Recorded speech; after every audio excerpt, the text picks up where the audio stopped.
marketplace, Mythbusters. Hey there, welcome to another episode of Marketplace Mythbusters. I am Juan Castiblanques, Chief Revenue Officer here at WeTransact. And today, here with me, I have Andrea Iriondo, Partner Development Manager for software companies at Microsoft, who will be catching the myth with me. So Andrea, why you don't introduce yourself? Hello everyone, my name is Andrea Iriondo, and thank you very much for having me here for this small session. My name is Andrea, as I was saying, and I'm Partner Development Manager of ISVs, which are the companies that are creating software and startups in Microsoft Spain. And the idea of my role is to support any company that is creating software in cloud with this partnership with Microsoft to help them accelerate and grow exponentially with us. Very good. So, all right, are we ready for today's myth? Yes, I'm excited to learn more about what's today's myth. Okay, let's reveal it. Myth of the day. If I don't sell to enterprise, there is no opportunity for me on Microsoft Marketplace. So, what do you think? Yeah, good question.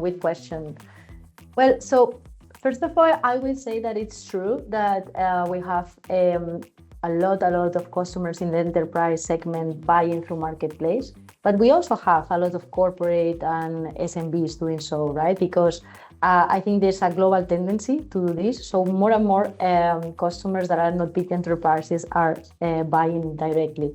But here, probably the main mechanisms that we have in Microsoft to accelerate the sales in the SMB and corporate segment is through our partners. Juanjo, as you know, Microsoft is a partner company.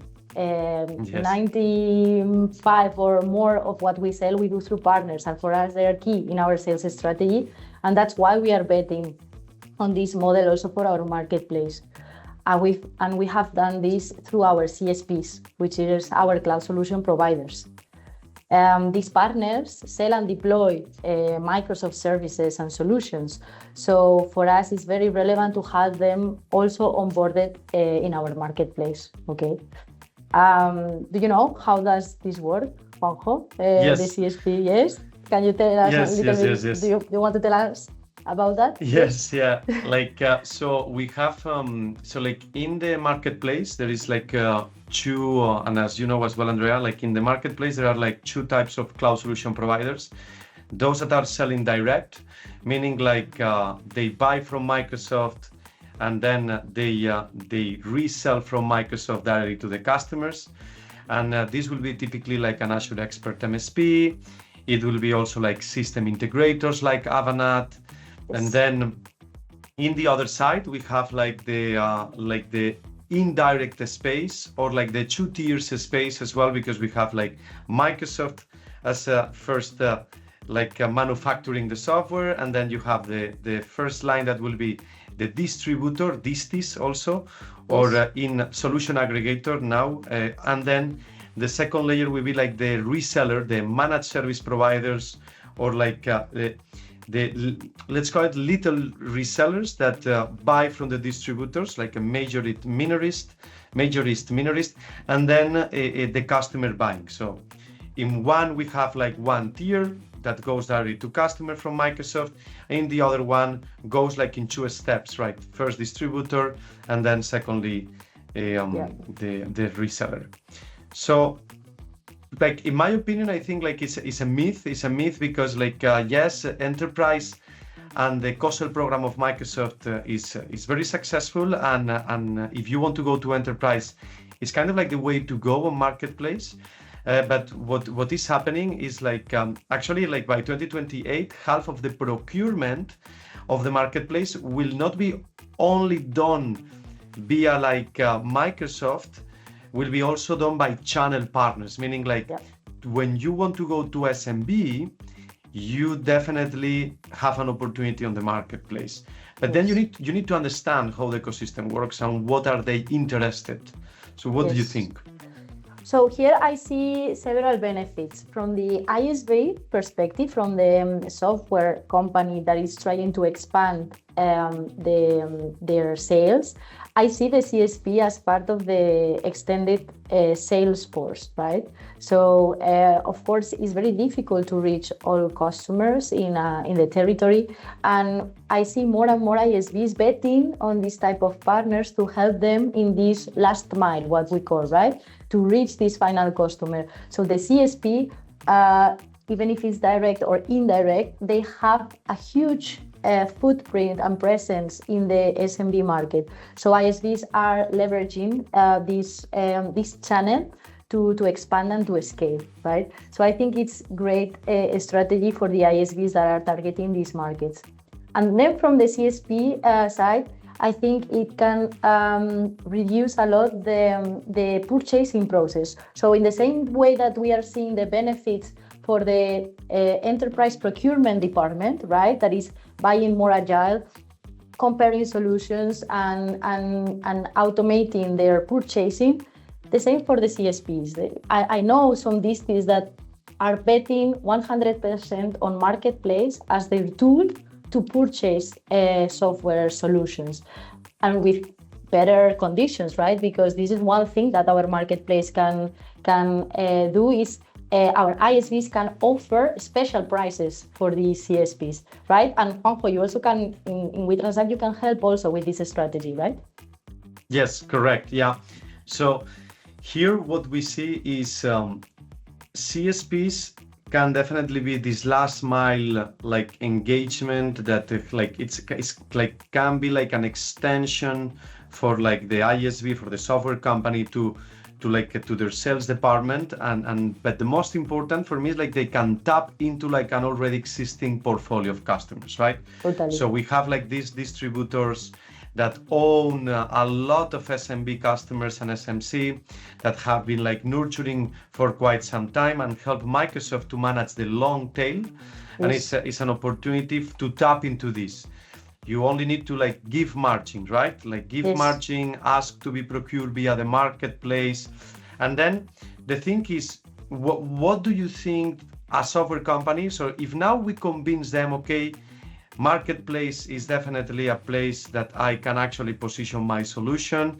I can sell to SMB as well, not only to enterprise. Now I'm convinced. How can I capture the interest of a reseller? Why a reseller is going to sell me instead of others? What would be your thinking here? I can think of three main things. One, before our DSPs are always looking for great solutions that can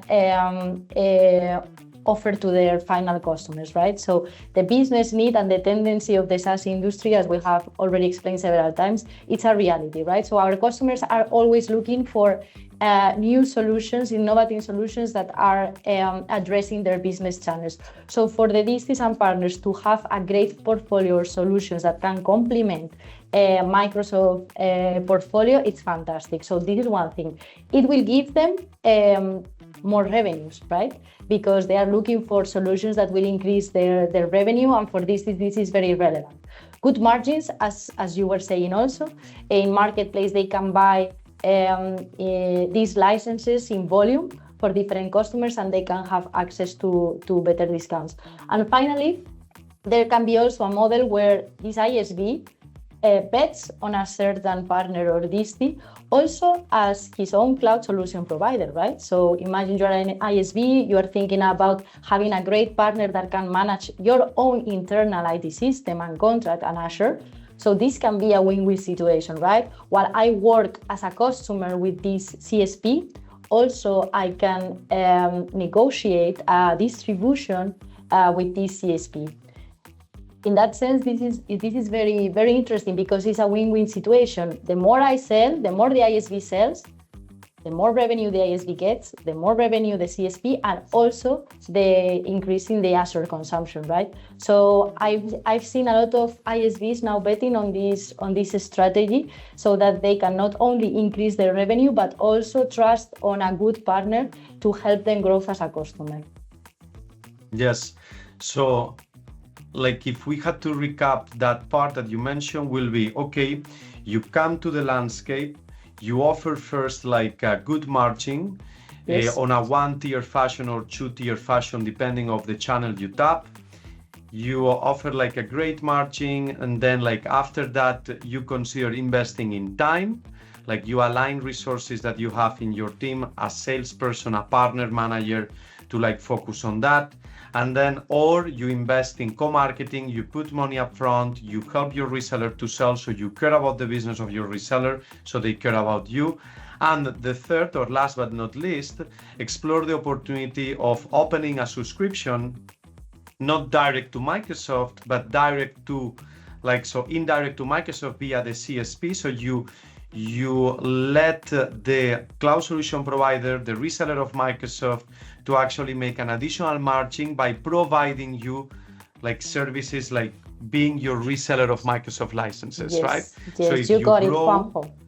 Yeah. That's okay, it. Cool. Yes. That's good. That's good. Perfectly explained. Yes. So if we had to, okay, so now we convince our audience, marketplace is for resellers. Sorry, marketplace is for SMB as well. Yes. To tap into SMB, you go via reseller. Now we tell them like you need to invest on them, not just to list the solution and be there. You can create a private offer with margins and everything via the marketplace. Okay, so which type of resellers we are gonna find? What have you seen as well? And also like based on your experience, what do you see? Because we know many partners, we know Everis, we know like Seidor, we know like Plain Concepts. So like if we think in Spain, we know, and they have multiple categories. How will you define them to make them easier for our audience? So this is a very good question, because I think before going to a specific partner, we need to understand how the ISV integrates with the Microsoft stack. And why I'm saying this, because imagine you go to a certain partner that is very focused, let's say, on Business Central in Dynamics. So if my solution is not related to that, it will be very difficult for me to approach this partner and say, okay, let's say that I'm doing something related with IT backup, something like this. And maybe this partner that is very focused on business application, like the main customers that they have and the main people they are talking inside these customers is related to finance or HR, so it will be very, very difficult for this partner to integrate this solution into their stack, right? So for me, the best thing to approach this is understand what is my integration with the Microsoft products, and then from that, check who are the partners that are selling more of this. So let's say that we are an HR software company, okay? And this is a real case. We are working with one that is very relevant in the market. It's selling a lot of software, and they wanted to bet on the channel. Well, they complement very, very, very well with Business Central. So my strategy with them was, let's go to the market and look for partners that have a great Business Central installed base right now, so they can understand your value proposition, Business Central plus your software, and then the partner will be very happy to introduce this, and it will be very natural. And once you decide what are your partners, these are the key ones, and you have decided which of them are going to work with you, then you can check who are the disties that are managing these partners, okay? So in this case, for example, if a partner is very good on Business Central, probably it has a very good distie behind him that is providing these licenses. And then you can meet the three of them, and it will be very easy to introduce your software because it will be relevant for them. It will give more value to their customers, and it will be an easy conversation. So I think you need to think about what is important for the partner, how is the partner making money, and how with my solution I can make them make more money, right? I don't know if this makes sense for you, Juanjo. Yes, it makes a lot of sense, because it's kind of like, don't go to a partner reseller that imagine you are don't go to a partner reseller that is not like that your solution is not gonna enhance their portfolio or like what they do, right? So it's like if I'm an Office 365 solution and I go to a Business Central Dynamics solution, it won't be relevant like to go to that type of reseller. So that's great. And how, like, in the landscape, do you see like many resellers that use resell and integrate, or do you see like more consulting firms? What type of resellers do you see more in the ecosystem? So do you see more like services, professional services? Do you see pure reselling licensing? They take a margin and that's it, and they do a managed service experience. So what you have seen, or both? I see both. The truth is that normally the partners that we work with, they are they earn a lot of money with services, right? And they love the part of the implementation and being close to the customer and offer an added value, right? So reselling just the pure license is of course very relevant, but when you are talking about volumes, right? So you think of you are going to sell lots of licenses in a margin. It's a volume market and it's a volume strategy. What I've seen is that when you are targeting this smaller partner that has like let's say some customers that is very focused on an industry or is very regional and is taking care of a small piece of customers but with a lot of added value, is like the trusted advisor for these customers, then the service part and the management part is the key, right? Because it's this when the partner can add value and also have margin. So it will depend a little bit on what is your strategy. If you go to smaller partners and you value this connection and trust that these smaller partners have with the final customer, you will have one strategy.